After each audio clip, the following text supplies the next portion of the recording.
Hello, welcome to the GasGas channel.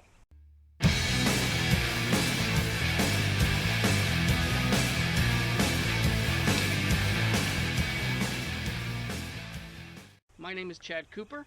Some of you may know me as Desert Gasser 300 on some of the forums. What I wanted to bring to you, this idea of the GasGas channel, was pretty much just bringing more media attention to the brand, because there's just not a lot of coverage that you see on it.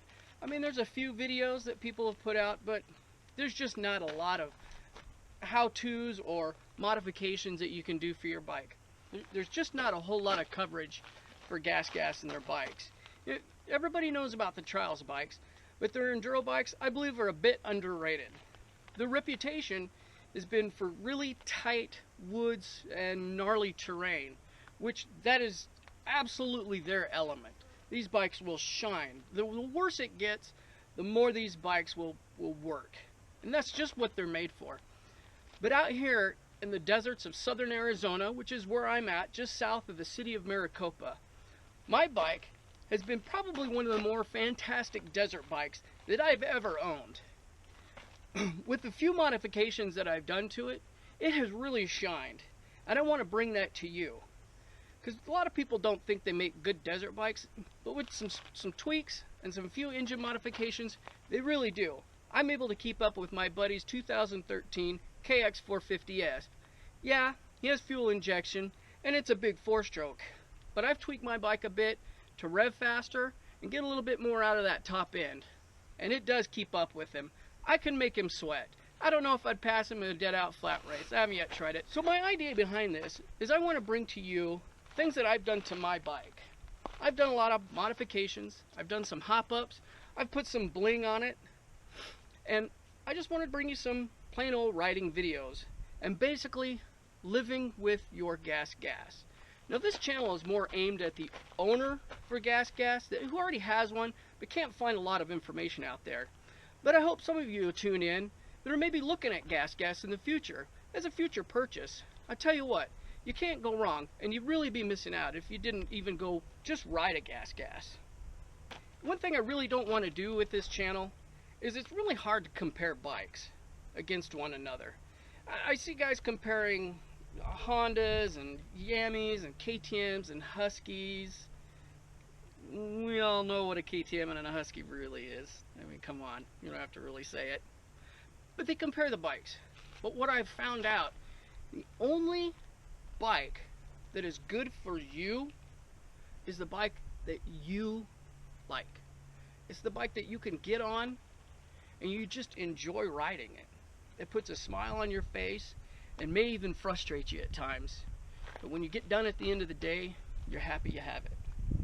I can't tell you what bike is the best one for you, just like nobody else can tell me what the best bike for me is. And actually, to be honest, if we listen to the masses out there, this would be orange. But that's okay.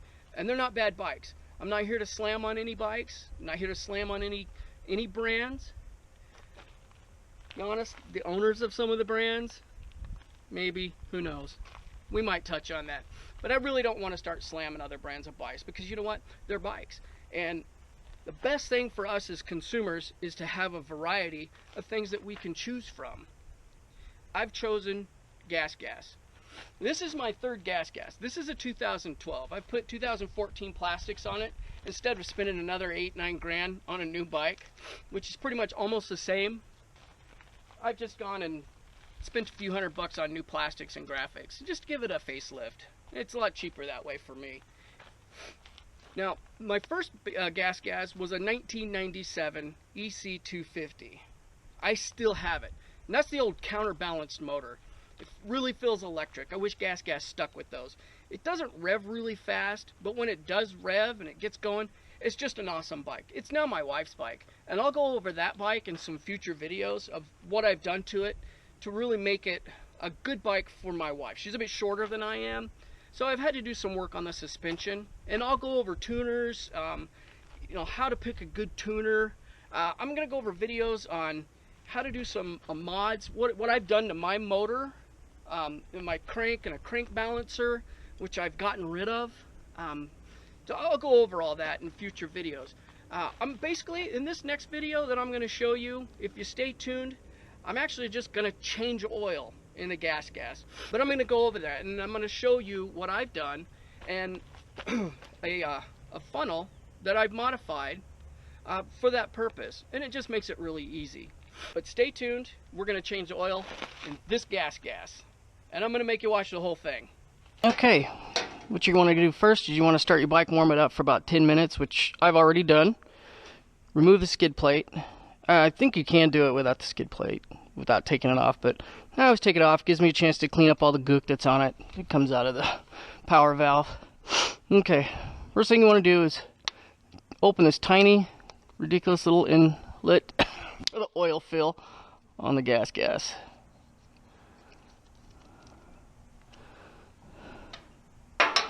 I almost forgot. Gloves. Alright, good thing I got plenty of these.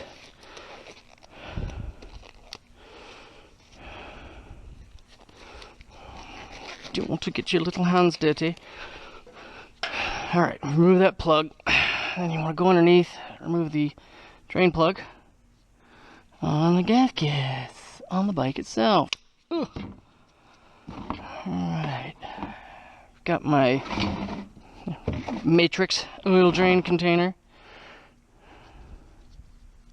Which is an awesome container. Lays flat, holds about 6 quarts of oil. It's not too bad.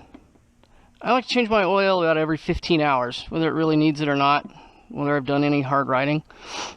Yeah, it's just a good insurance. Alright, while it's draining, go and do something else, because it's going to take a while. Or, actually what you can do is set up your nice little homemade oil fill that most people have to do for good GasGas, because this oil fill is so ridiculously small. But, whatever, who cares? It's the way it is. I just took one of these long skinny funnels, put a piece of hose on the inside of it, if you can see down in there, and then got shrink wrap and just shrunk it on there so the oil doesn't seep out from around the hose on the funnel. Got a piece of wire so I can hold my funnel up, so while that's draining I'll go ahead and set up my funnel.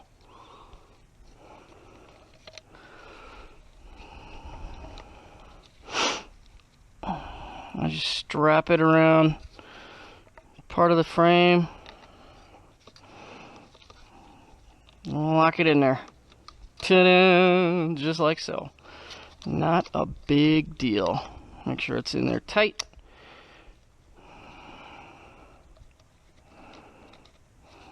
There's a lot of complaints on one of the forums, which I won't mention, about this drain or the oil fill. Who cares? You can do it every 15 friggin' hours. Quit whining about it.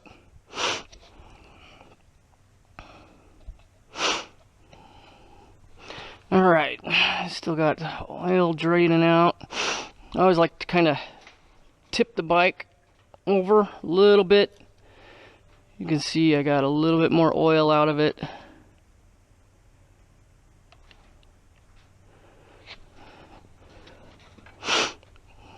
And kind of tip it back this way. You see it's still got a lot of oil left in it. Heating the bike up, especially if you live in a colder climate, that's going to make the oil a little bit thinner and it'll come out and drain faster.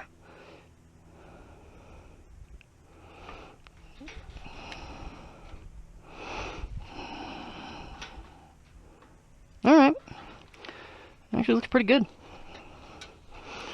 Taking a shop rag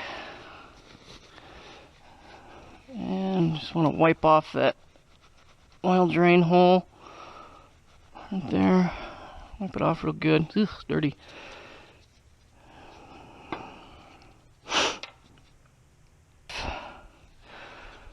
Fill it with oil and then watch it drain out the bottom of your bike as you're filling it. Alright, there we go. I found the hole. Good luck. Good news, babe. I found the hole.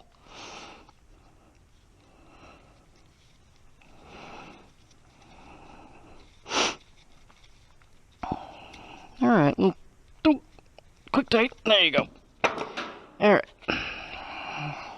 got my ratio right. Blah blah blah blah here. And my Shell Rotella tea. 13 bucks a gallon at any Walmart. I've used other name brand oils,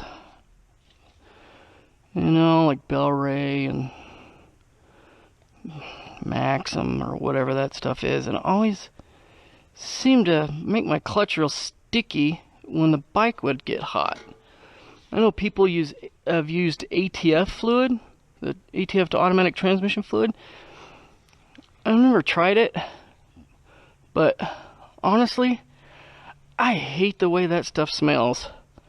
It smells like crap. And then when you get it on you, ugh, it feels even worse. It takes a little bit, but whatever. Like I said, every 15 hours. Big whoop.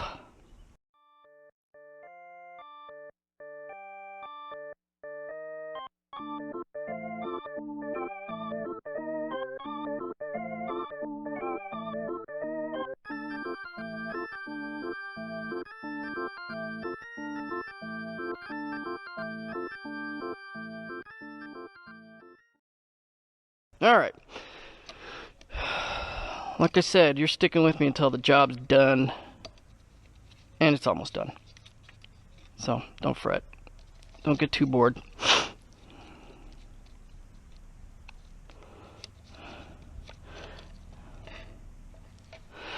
Alright. Got all that.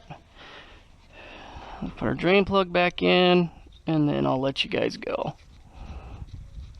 And you can go surf YouTube for some cool ride videos then. Or check out that cross-training video. The guy from Australia is hilarious.